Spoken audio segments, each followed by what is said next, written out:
A hook will increase your score. Do you know what a hook is? Mm-hmm. What's a hook? Something that baits you in, like a hook would, just to keep your attention for a longer period of time. And where would you put it? At the beginning. Okay. So I want you to look at your introduction and think about, does your introduction actually need a hook? Would it improve your introduction? Yeah, I think so. It would improve it? Yeah, I think so. Okay. So let's think about improving your introduction with a hook. So what I want you to do is I want you to hook me in by writing an amazing hook at the beginning, and then we'll have a look at what British Council and IDP say about hooks while you are writing. So when I searched Google and YouTube, I found a teacher who took this to a whole new level, and this is a very, very common way of teaching. And I'm not criticizing the teacher or the method. I'll help you teachers as well. I'll give you some advice on how to avoid this. But they have produced complete templates, and all the student has to do is just memorize the whole thing. There's lots of hooks at the beginning. There's lots of language they can memorize, and then just insert your ideas. But the hook seems to be very, very important here. So the important thing, if you're a teacher, is to think about why you're doing this. And I know where this comes from. You're trying to help the student because you think the templates are going to help them, and students want it. So you're a nice person, so you're going to give them what they want and you're going to try and help them. But what I can tell you from examiners is examiners are trained to spot these. And if you mark as many scripts as examiners do, you will see these again and again and again. And the examiner is allowed to give you 0 if they consider it just a complete fabrication. You're just memorizing an answer and giving it to them. So I know you're trying to help students, but you could be helping them fail the test. So be very, very careful with these. So then why do people include hooks in their answers? Well, I think hooks in general are to grab someone's attention. So it's like hooking a fish. So, but what I can tell you for sure is examiners do not need hooks because they are being paid. Only reason the examiner is looking at your essay is because they're being paid to do that. They would rather do anything else in the world than look at your essay. So by including a hook, you are not getting them to look at the fee that you paid is the hook. Well said. Well said. So let's have a look at what you did here. Nowadays, life expectancy is skyrocketing. Okay, does that add anything to your essay? Does it make it better? Not really. Does it make it worse in any way? I feel like it's just unnecessary. Yeah, and it's also there. repeating things. So Right, it says exactly. It's skyrocketing and it is increasing. Right, so it's redundant, all right? But the other thing is, how did you feel when I said, now write a hook? Confused. And what would it do on test day? I think it would overwhelm me, put me under pressure, and I'll waste time thinking of a hook. Exactly. Hooks will not lower your score per se, but they will waste time and they will take up brain power that you could spend in other areas, and it actually can lead to mistakes. But the big thing is that the examiner sees them again and again and again, so they're just redundant, and you are basically waving a flag to the examiner saying, I don't know how to write an essay. So that's not a great way to start. So what does the marking criteria say about this? Well, some very, very interesting stuff. If you go to the marking criteria and look at band 0, well, number 1, it says if you did not attend. So if you slept in, if you got drunk the night before and were sleeping through the whole thing, you would get a band 0. Or if you don't write anything, so if you just show up and you literally fall asleep on the paper, you get a band 0. Or it says if you write a totally memorized response. So what it is saying is, a memorized response, which includes templates and hooks and things, is as good as falling asleep and writing nothing. Ooh. Why do you think that is? It didn't require any skill. You're just regurgitating information. Exactly. Memorization and writing and communicating are not the same thing. Yeah. You know, it's not the same thing at all. It's the opposite to what they're actually testing. Because if you move to New York or you move to London and your boss says, can you write an email? Are you going to go, I just need to go and find some templates and memorize this thing. Yeah. You know, they would fire you on the spot because you're demonstrating that you can't actually communicate in English. And if we have a look at what IDP say, they say don't use any memorized language, phrases, or examples throughout your essay. They're easy for examiners to spot and don't demonstrate your ability to write fluently. So, is this a good tip? No. Nope. No. Tip number 6, second to last one. This is an interesting one, very controversial one. Oh, we like controversial. Idioms will increase your score? What do we think? Increase or decrease? Increase. Increase? No, wait. I think. If Told used, you it was controversial. if used sparingly and when appropriate, Okay. can be good, but too much of a risk to take to just throw in there and hope for the best. So if it's a general thing, then maybe no. Let's see. If you type idioms into YouTube, you'll find lots of videos. One of the most popular ones is like 40 awesome idioms. And this is specifically for IELTS writing. So this teacher is definitely indicating that idioms are awesome and you should use them in your writing, but is that actually good advice or not? So let's finish our essay with a great conclusion. I'm going to give you a list of idioms, all the most common idioms that I could find on YouTube, the ones that lots of people are suggesting improve your score. Include as many of them as you can in your conclusion. You just write your conclusion normally. Okay.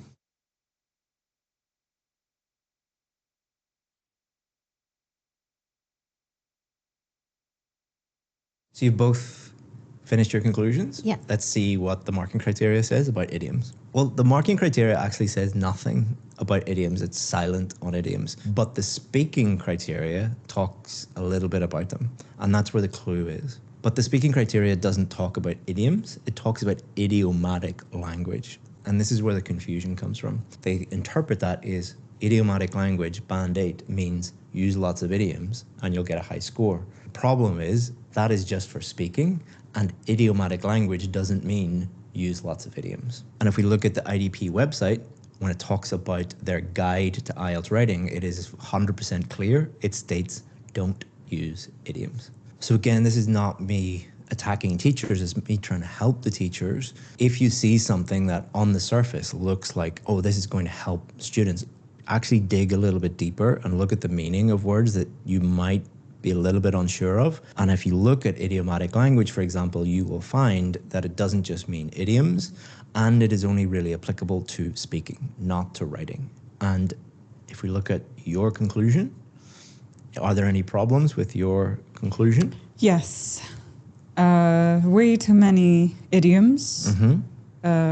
Goes around in circles, not really getting anywhere. There's a lot of cliches in there, like all in all, every coin has two sides, a double-edged sword. These are overused and redundant. Yeah. You've also misused the icing on the cake. Icing on the cake means that it's attractive but inessential. So icing on the cake is like we don't need this. It's not essential, but it's nice to have, you know? Sure. But you've misunderstood the meaning and talked about it being like primary. You'll see a lot of students write things like nowadays, in modern life, day by day, in this day and age, part and parcel.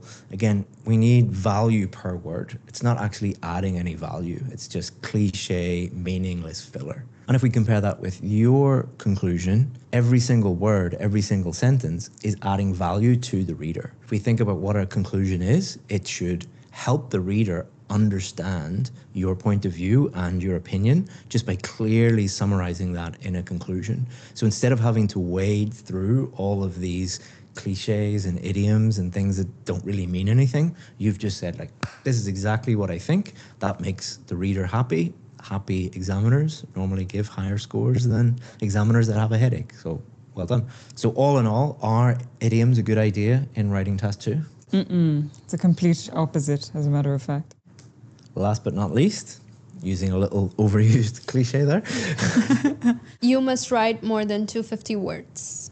The answer to this is yes and no. So a few years ago, you had to go over 250 words. If you wrote 249, you automatically got a lower score. Not many people know this, but they did away with that. So if you're just under, but you write a great essay, you should be fine. But we never tell students that. Don't tell anybody. We shouldn't be saying this. The reason why we never say that to people is like it doesn't matter. Is if you say that to someone, again, this is thinking about strategically in the classroom. Students interpret that, or a lot of students interpret that as it doesn't matter. And really it does. So the sweet spot is if your essay is around 260 to 300, normally that's quite a good essay. But my essay, if it's over 300, is that a problem? Again, yes and no. So yours is about 330, 340. So you're about 10% over what we would recommend. So it's not a huge deal. But what we have found is when students start to go over 300, two things happen. One, the obvious one, they start to run out of time. Remember, you're not just doing task 2, you also have to do task 1 writing. So if you start to write like 350, 400 words, you're eating into that time that you should be dedicating to task 1. And the second reason is, once you go over 300, you're not giving yourself enough time to check your work. And you can also start to make a lot more mistakes, start to go off on tangents. So again, it's this tactical way of thinking about the test, is if you 260 to 300, you've got the best of both worlds. You've wrote enough, but you also have time to check your work, correct any mistakes, and then move on to task 1 if you haven't done task 1 yet. Don't think in terms of 250. When you're practicing, count the number of words, and if it's between like 260 to 300, not exactly, but in and around there, then you're in the sweet spot. Okay? Yeah. If you want more help with writing, choose this video. And if you want help with speaking, choose this video.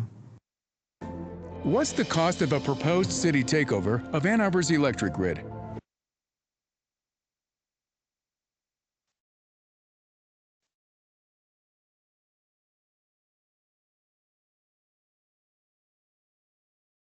So, hi everyone. There's one more video coming, but I think the message from that one is keep it simple. Don't try and be a show-off. Don't be about long words, long sentences. Yeah, keep it simple. And all of you that I've met, you speak excellent English. Write it the same. Right, next video coming.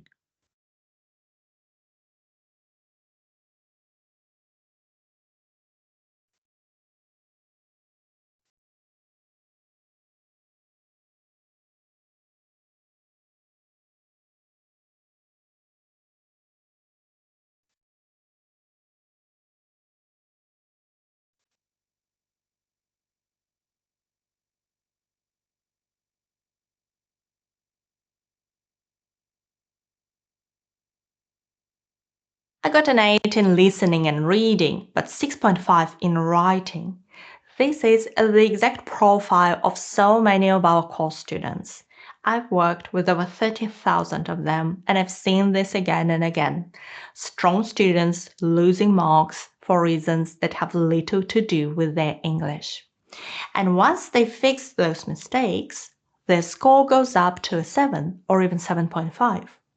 And in this video, I want to show you what's really happening, the 5 areas you should pay your attention to, and why you may be closer to band 7 than you think. But first, let's talk about one tool that reveals the real problem. It's been available to IELTS students for a while now, but honestly, most people still don't use it. It's called the IELTS score breakdown. When you get your IELTS score online, there is just one writing score.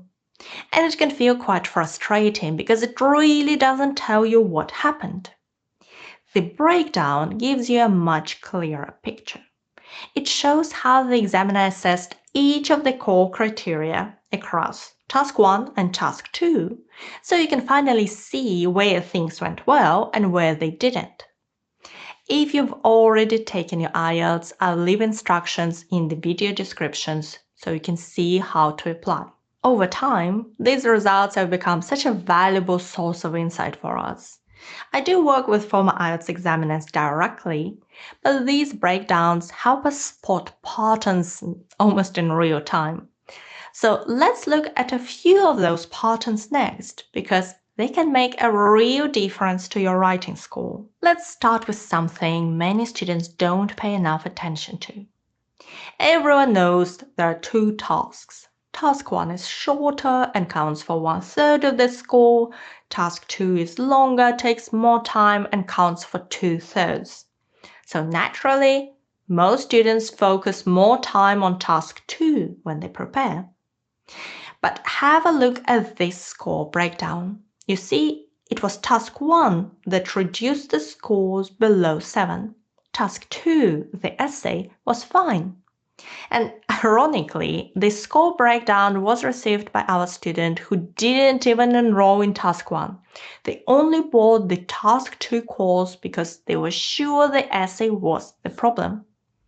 And this is a pattern I keep on seeing. So many students actually receive lower marks in Task 1. And this happens in both IELTS Academic, where you need to describe a chart, maps, or diagrams, and in general training, where you need to write a letter. So even though Task 1 carries less weight on paper, it still deserves as much care and attention during preparation. Now, there is another big problem that affects a lot of IELTS students. We've known about it for a long time, long before IELTS score breakdowns became available, but they just confirm it. Let me tell you about another student of mine. She was sure her vocabulary was holding her back, and she was memorizing word lists before her retake. But when she received her breakdown, her lexical resource was already at a band 7, and so was her grammar. The lower scores were in task response, how well you respond to the task and answer the question, and coherence and cohesion, the structure and flow of your answers. In other words, her English was strong enough, but her essay writing skills were the weak part. And these are the patterns my whole writing courses are built around. And that's why they allow so many students to improve their score in a short period of time. We wouldn't be able to help them meaningfully improve their English skills in a matter of weeks or a couple of months. But we can help them write better answers. If you'd like to check out the courses, I'll link them below. And now there are a few mistakes in particular I'd like to draw your attention to. There is something slightly uncomfortable I need to say here. Sometimes the way IELTS writing is taught online makes the problem worse. I'm sure you've seen and perhaps watched videos about impressive vocabulary for band 9 or some templates that are guaranteed to get a certain score. And students start believing that writing is about sounding sophisticated. But when you actually read the band descriptors, you see that's not true. And last year, I decided to take the IELTS exam myself for one very specific reason. I wanted to prove that simple, clear writing can achieve a very high score. So I wrote a deliberately simple essay, straightforward vocabulary, uncomplicated grammar, classic essay structure, and the result, band 8.5. What I found most interesting was the breakdown behind the score. So task response and coherence and cohesion, in other words, the essay writing skills, that's where I received the top bands. And those are exactly the areas where many students struggle the most. For grammar and vocabulary, I received band 8, which makes sense. Slightly more advanced level would have probably pushed those scores even higher. But I wanted to prove my point about simplicity. And here is the thing. An 8.5 is enough for you to pass your test, right? So the best strategy is to keep your writing simple and clear and focus on the 5 things we're gonna cover next. And these work for both academic and general training students. First of all, to get a high score, the essay has to answer the question. I'm sure it sounds obvious. And yet, when we look at band 6 or 6.5 essays, a lot of them drift slightly off topic. What often happens is this. Students read the question quickly, recognize the general theme, think about their ideas just a little bit and quickly start writing. But the exam doesn't reward writing in general. It only rewards responding very precisely to what the question's asking. And I understand why it's difficult. Some questions are not as straightforward as they may seem. So let's look at one example. The topic is, today many people work until a later age. Do the advantages of this outweigh the disadvantages? Give reasons for your answer and include any relevant examples from your own knowledge or experience. Write at least 250 words. So imagine deciding there are far more advantages. And a common instinct is to write mostly about those advantages and then briefly mention a few disadvantages somewhere. But in a question that asks you to compare both sides, that approach would weaken your task response. And even if the advantages are far greater, in your opinion, both sides still need to be covered in your essay. And that often means a balanced structure. An introduction, one body paragraph about the advantages, the second about the disadvantages, and then a clear conclusion. And there is one more important detail. It's not enough to just describe both sides. The essay also needs to make your opinion completely clear, which side is stronger. And this brings us to the next point. There are two very common problems with opinions in Band 6 or 6.5 essays. Both of them have nothing to do with vocabulary or grammar. So the first problem is that the opinion is too vague. Students often write introductions like, while there are valid arguments on both sides, I believe this is a complex issue. But the examiner is left wondering, what is the opinion?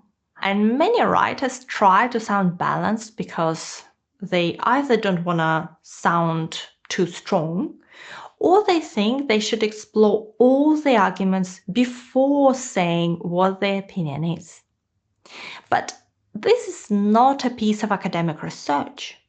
IELTS rewards clarity. So the best way is really to say what you think, what your opinion is in the introduction, then maintain it throughout the essay and reconfirm in the conclusion. And here I'll show you a simple example of how a clear opinion could look like in our essay. Although working until a later age can create certain challenges, I believe the advantages are far greater than any potential. What's the cost of a proposed city takeover of Ann Arbor's electric grid? $1 billion of debt. And Ann Arbor residents will be on the hook to pay it off. We can't afford a city takeover of our power. I wanted the word cuppa, as in cup of tea, I thought would be great to mix with hug. When I saw the drawbacks. That's it. The second problem with opinions is inconsistency. The essay begins with one opinion and then slowly drifts. So the introduction sounds like, yeah, the advantages are far greater. Then the first body paragraph supports that idea. And then the second body paragraph suddenly presents a very strong argument for the opposite side, like a very strong disadvantage, without really explaining the overall stance. And by the conclusion, the opinion becomes unclear. And from the examiner's perspective, this feels confusing. Your position should be visible in three places: the introduction, the body paragraphs, through the way arguments are presented, and the conclusion, not repeated word by word, but clearly aligned. One of the things I hear most often from students is, I just don't have ideas. But when I actually sit down and read their essays, the ideas are usually there. Not just there, they're often good, like sensible, logical, more than enough to pass. The problem is how those ideas are presented. And I often see one of these problems. So very often students introduce an idea and then leave it too quickly. So they move on to the next point before the first one has really been explored. Or they do the opposite. They stay with the same idea, repeating it in slightly different words, instead of supporting it, exploring it, developing it. And both of those patterns reduce the score. The examiner is looking for well-developed ideas. So let's look at what that actually means in practice. we'll take a paragraph on the advantages of working longer. Now, this is exactly the kind of paragraph that easily turns into a list. Firstly, secondly, moreover, in addition. There is nothing wrong with these words, but when they're used mechanically, like at the beginning of each sentence, the paragraph reads like a checklist or just like a list. So instead, we're gonna look at how those ideas can be developed and linked together. First of all, the paragraph should have a clear focus, and it should be obvious what's it about from the very beginning. Ours is about the benefits of longer working lives. So we're right. Longer working lives can bring important benefits for both individuals and society. That's the topic of our paragraph. Then we introduce the first idea. Older workers stay active and financially secure. And we don't stop here. We explain the consequences, like remaining physically and mentally active, or earning income and reducing reliance on others. Only after that, we present the second idea, experience shared with younger colleagues. That's valuable. And again, it's expanded. It's supporting teamwork, it's ensuring continuity, and then the paragraph widens slightly to a broader level, and we're talking about falling birth rates and labor shortages. And finally, we use a very concrete example from Japan. And What's the cost of a proposed city takeover of Ann Arbor's electric grid? $1 billion of debt. And Ann Arbor residents will be on the hook to pay it off. We can't afford a city takeover of our power. Smart founders know something most people miss. Get your domain name even if you're not ready to launch your business. With Wix, the example directly supports the argument. If you'd like to read the paragraph, pause the video now. So what makes this paragraph strong? Well, each idea is explained. There is logical progression. The example reinforces the main argument rather than introducing a new topic. And this kind of development is only possible when you plan. So even 3 or 5 minutes before writing your essay makes a real difference. Many students have heard that they need a good structure in their essay, and their essay should flow, or the ideas should be connected. Indeed, that's true. That's what you need for a high coherence and cohesion score. But many students mistakenly think that linking words is what they need to achieve all this. So they try to add more of them and sometimes start every sentence with firstly, moreover, therefore, furthermore. But cohesion is not just about adding connectors everywhere. It's about how naturally your ideas move one to the next. So let's look at our paragraph again. What makes it flow? Well, first of all, logical progression. Even without many linkers, the reader can follow the argument easily, because good cohesion starts with good logic. Next, linking words. Notice they're only used where needed. There are actually very few formal connectors. We have in addition to introduce another advantage, and for example, to give an example. And that's enough. We don't have this mechanical firstly, secondly, thirdly, because the structure is already clear. And the next thing I want to draw your attention to is pronouns and references. It's so overlooked. Look at phrases like these advantages, their continued participation. So we're developing the idea we started in the previous sentence. And instead of repeating full phrases, the paragraph uses references. This avoids repetition and creates smooth flow. And these small words, this, these, it, they improve cohesion. So the key idea is simple. If your arguments are logical, you won't need to force linking words into your writing. What we've been discussing today will help you improve the first 2 criteria, task achievement or task response, and coherence and cohesion. but 50% of your score depends on your vocabulary or lexical resource and grammar, grammatical range and accuracy. And even though it's hard to meaningfully improve those skills in a short period of time, you can improve the way you present those skills to the examiner.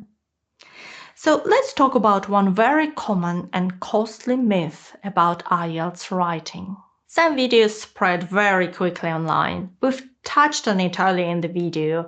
These are things like advanced vocabulary for band 9 or 40 complex words you must learn and use. And I understand why they're so popular. They feel like a shortcut. You learn those words, you add them to your essay, and you improve your score. But complex language does not automatically increase your score. Quite often, it does the opposite. Let me explain. When students try to use vocabulary above their level, small inaccuracies start to appear, and examiners reduce the score if there are too many mistakes. So instead of moving from 6.5 to 7, the score may actually drop. The safest strategy is this. Use the language that is natural for you, not primitive, but precise and controlled. And if you know what you're supposed to write about in each paragraph, how to fully answer the question, whatever type of task you get, you'll be able to write better essays faster and actually finish within your time limit.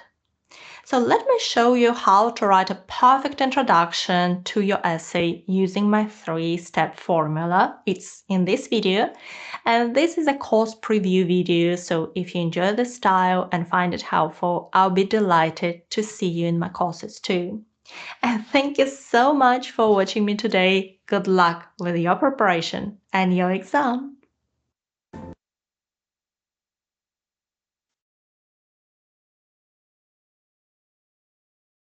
So, hi everyone. That's it for today. Other than message in the chat,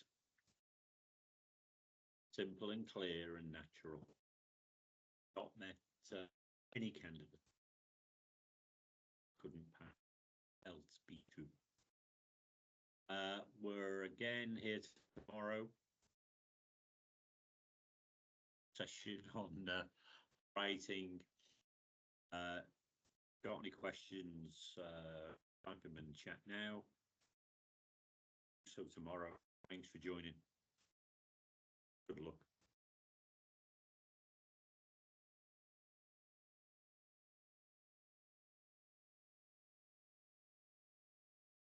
Oh, no questions.